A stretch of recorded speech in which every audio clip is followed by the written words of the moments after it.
Hi everyone, welcome. I'm here with Dean Leffingwell today, and he's here to give you a little preview of what you'll learn about at Scaling Agile for the Enterprise at 2015 in Brussels in January here on the 22nd.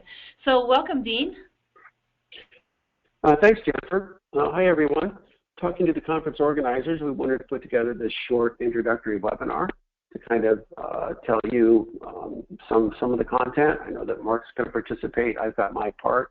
I'm not able to be there live, so I'm recording this 15-20-minute segment to introduce you to my topic. And the topic is Leading the Lean-Agile Enterprise with the Scaled Agile Framework. And, the first question is, the most powerful question to ask is, what brings you to this inquiry? What brings us to this particular inquiry is that our software development methods must keep pace with an increasingly complex world. We've had Moore's Law for hardware. They were able to double the processing power of our computers and chips every 18 months, but I don't think our brain processing power and certainly our development practices haven't kept pace. And Agile shows the greatest promise for sure. I'm really enamored by the amazing increases in productivity, employee engagement, and just value delivery of the Agile teams. But we need to harness that power. We need to couple it with lean thinking, because lean scales across the enterprise, and apply that to the needs of the world's largest software enterprises, which represent many of you on the phone here today. My experience in this field, my hindsight is just excellent. I have the best hindsight imaginable. And one of the things that we've learned is this primarily a management challenge. The teams are certainly ready. They've already understand, the Agile methods. They've all been exposed to them. They just wonder why they can't apply them in our world. In the enterprise world, and I think Deming stated it most clearly. It's not enough that management commit themselves to quality and productivity. They must know what it is they must do, and such a responsibility cannot be delegated. That means that this really is a leadership challenge, and it's a leadership that's going to help us bring Agile to the enterprise and scale Agile across the enterprise to the benefit of everyone involved. So what is SAFE? Well, SAFE is a framework. It's a big fat website. Has interactive GUIs and icons, so you can press on vision or system team or product owner and learn about that role and those roles and relate to the other roles in the system. And you can also see the basic process flow. You can see the flow of the Agile release train. You can see the way value streams pass over time. And it's designed to synchronize alignment, collaboration, and delivery for large numbers of teams. It's freely revealed, publicly facing. Every time we learn something new, we put it in there. So all the know-how, all the ideas in the framework are for free. And you can apply those ideas in your world with or without our help. Why are we confident it will work for you? We're confident because it's based upon a fairly immutable set of Lean and Agile principles. And I'll talk more about these in a couple of weeks, but they're so critical that I want to take a moment now. The first of these principles is to understand the basic economics of our development activity, why we're doing what we're doing, how do you trade off things like, some extra time to improve a module versus the time to market sacrifice that you're making for that. Applying systems thinking, understanding that a system consists of its components, and the behavior of the system is the summation of the behavior of those components. And we need to manage that process. So we need to make sure that our components work together, both the technical components in our system and the components in our organization, our teams and programs. But we live in an uncertain world. We're building systems that have never been built before. So we should assume variability and preserve our alternatives as long as possible. Let's not make point decisions way early. Let's understand that we're in a cone of uncertainty and we're going to have some variability, and let's make sure that we keep our options open as long as we can. And that helps us manage risk and efficacy. And how do we do that? With very fast synchronous learning cycles. The faster, the better, right? You really don't know anything until you've built it and it's tested. How do we do that really quickly? Well, we start by building things small. We build a very small increment of our system, and we integrate and test that. And we just, rinse and repeat. We just do that repeatedly until we build really, really large systems that work as an accumulation of the output of smaller systems. We understand product development flow, reducing batch sizes, managing queue links, limiting work in process, Agile flow and Lean. These are the underlying bodies of knowledge that support our work. What are milestones based upon? Working systems. even early on, we can have a vertical spike through the system. We can make sure that some key element, some key feature works, and we want to be measured based on that. We don't fight milestones in governance. We just want those things to be meaningful to everyone. And what's meaningful is whether the system works or not whether or not I have a design complete milestone met. Our teams need to synchronize their own efforts across domain planning and collaboration. And you probably heard about big room planning or face-to-face release planning and say, if it's a pretty big deal, it's the magic that allows teams to do their own planning and to do their own designs. And they're really giant JAD sessions, joint application development sessions. They're not just planning. They're requirements design in planning. We decentralize decision making. This is how we empower teammates. This is how the folks who are doing the work can make the decisions that are relevant to their environment and how we can go really fast. Because any decision that can't be decentralized has to be run up the chain of command, and that causes delays, and delays kill time to market. And we also understand that our people are intrinsically motivated. They come to do their type of work that they've been educated to do. They're inspired already to do great work, and our job as managers is to make sure that we keep them inspired.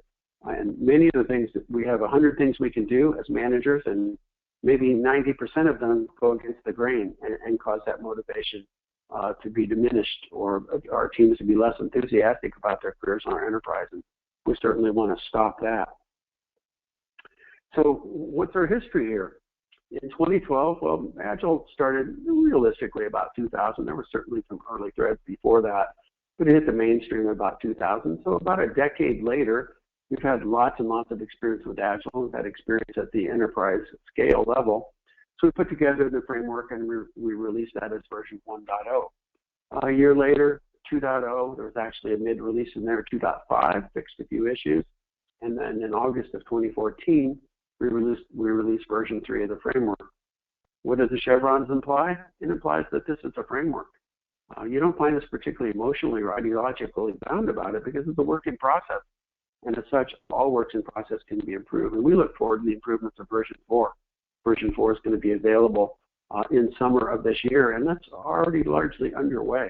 So we know a lot of change we're going to make to version 4. Things like basically improving the treatment of Kanban and providing alternate paths for teams. They can use Scrum or Kanban or some combination at the team level. That's an example of what will happen in 4.0. The bodies of knowledge we lean on, certainly Agile, product development flow. Product development flow is another recent, last 10 or 15 years. Lean thinking, there's 10 or 20 years of history there, and these are great bodies of knowledge combined with our traditional learnings. I mean, it's not like we haven't built building systems already. So these are new ways of thinking about what we've already been doing, but we've achieved some success, or we wouldn't be here having this webinar, but we need to move forward with new ways of working. And then those new ways of working are represented, at least in this one case, by the framework. And what you see on the framework is you see different types of things. You see lots of people. People do all the work, and people assume various roles. Some are very familiar to you. Some are probably familiar to you. Some may be relatively new as you move to Agile and understand that it's hard to integrate all this stuff very quickly. And you see this basic cadence, this 2 weeks cadence of development and demonstration. You see releasing, but you see releasing on demand. That's not necessarily coupled to the cadence. So we develop on cadence routinely, but we release whenever it makes sense to release. So we decouple those concerns. And the organization that does that, we call the Agile Release Train. So that's a real rough overview of the framework. And if you wanted to know more about, what role business owners, we're tightly coupled to the business, what role they play, well, you would click here and say, hey, here's the responsibilities, here's the types of people that typically fill these roles, and here are their responsibilities. Responsibility to participate, help drive the vision and mission, communicate, attend planning sessions, etc. So it's rich and deep and navigable. So if you want to know more about metrics, you go learn more about metrics. That's kind of the brief highlights. Why does it work? It works because it's based on agility, right? If the teams aren't agile, nobody's agile. So you can't build a agile framework on non-agile teams. And frankly, nothing beats an agile team. And here you see our agile teams, which are pretty traditionally structured here. In this case, Scrum, and sorry, hit the wrong button there. In this case, Scrum and 4.0, you'll see both Scrum and Kanban teams working in parallel, because sometimes maybe it's a maintenance team or it's DevOps or IT or a system team. They may be happier with a more transactional basis for their work and not necessarily have kind of the planning constructs that greenfield development do. So you can use whatever makes sense. Good project management, great engineering practices, and Kanban for workflow. We don't see these as, we see these as fundamentally different solution sets on the same problem. This is how we work, this is how we develop our code, and this is how we monitor and measure the throughput for our system. What do? We do what every Agile team does, deliver valuable working, tested working software every 2 weeks. We use user stories to do that, a really cool invention. Stories fit in iterations. Why? Because we split them so they fit in iterations, and that's how we do our incremental build of our solution set, one story at a time. These stories stack up, and pretty soon you have a really nice solution based upon all these stories. I guess there is one thing that beats an Agile team, and that would be a team of Agile teams working together. We call that construct the Agile release train. And the Agile release train is a group of those teams who are, again, self-organizing and self-managing, right? Of course, we provide support. Our business owners are represented here. Things like architectural guidance make sense in this process. And leadership is part of it, but the team delivers the goods. The Agile program, that's what delivers value. Value goes out that way. Okay. And how do they work? Well, sound familiar?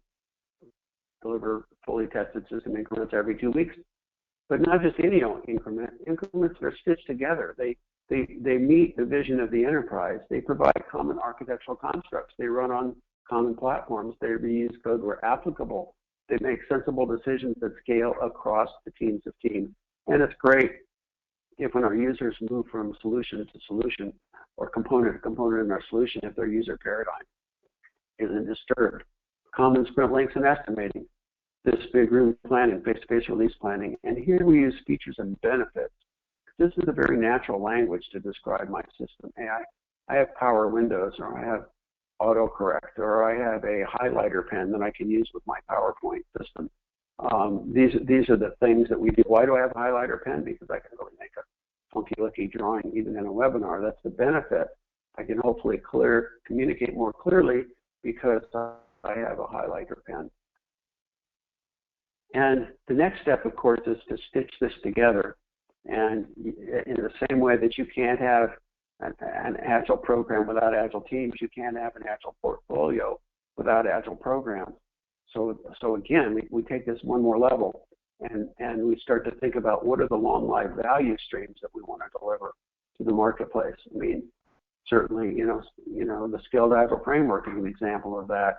Same Scaled Agile Framework really says systems engineering, the courseware that we provide that's associated with it. These are our value streams, and your value streams are whatever you deliver to the marketplace. And we guide those with this other word, this business and architectural epic word. So maybe I need to move everybody to a common UI framework, or maybe I need single sign-on across all the apps. These things require reasoning. We have a Kanban system to reason about them, make sure we do the analysis.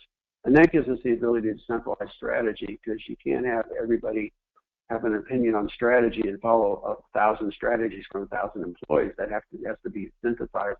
And the key stakeholders, people that have that responsibility, are leadership and oftentimes portfolio management. They own that responsibility, but we own delivery. So we're going to do the delivery in whatever way suits us best.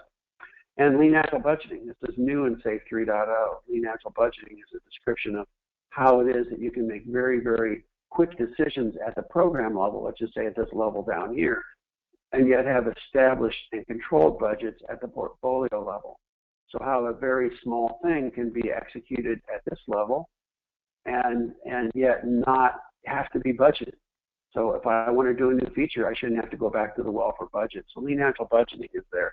This Kanban system, I already mentioned that. Maybe I'm moving to the cloud. Maybe I need to go to 64 back office servers, or I have a common UI framework to establish. Those are architectural epics, and that keeps us all working together from a kind of holistic platform technology base. Allows us to, just where it makes sense, go fast, by not doing reuse if it doesn't make sense. And portfolio and program metrics provide support for governance and improvement. Value delivery, as I mentioned, by epics. Why do we know it works? Because the results come in. And we find in cases where we simply ask people, companies get rigorous about this, we like this working model better. Now, those of you on this seminar or attending the consortium event know that it's more fun to be successful with Agile development. All we need to do is to make sure that we unleash that power.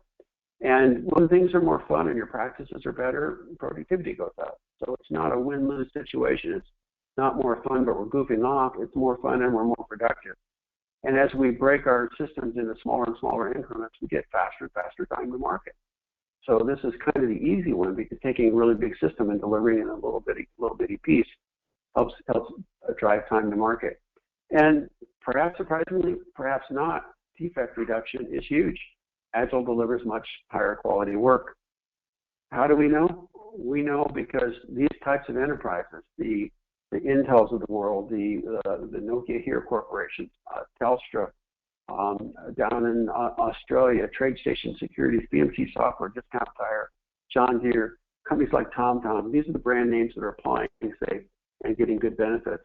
Now, there's one thing I didn't talk about here at all because I didn't have time, and that's what leadership kind of talents, styles, principles, and values are most effective in delivering that. And I will add that for sure. And that will be a major topic that we talk about on the 22nd. But until then, I'm going to say goodbye. Jennifer's going to sign us out, and I hope to see you in Brussels. Yeah, thank you so much, Dean. That was an excellent preview. So the date